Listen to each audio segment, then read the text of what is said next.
Shipai hapo kala malie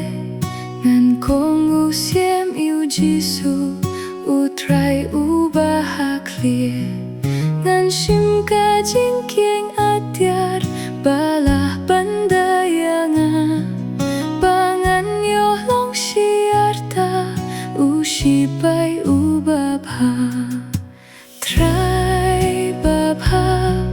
tu shong bad nga kat barem katoma inda wai hakari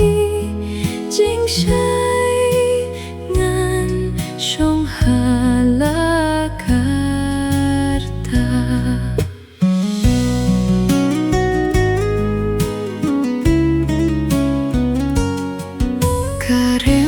kat maminta ubiman upinjot ki sumba meh ding jong u ki theo sang abatlot ngan kieng kastie ka jinggate ka wait lam umin siem ka jing da klie bat shadem ka hok bat jing pinim trai babha shong bad nga kat barem katoma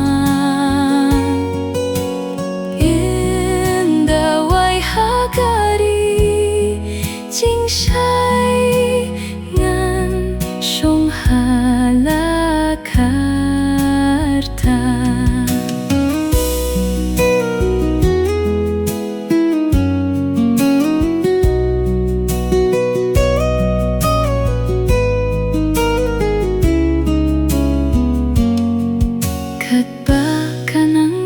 Katma tolong kaja kari ai borya nga ban yaine ban ing ruh klem daki te inda kut ka jinggalit ka jingim ruh lawai ngan yu shong thai chi junom hari ka jing suk jai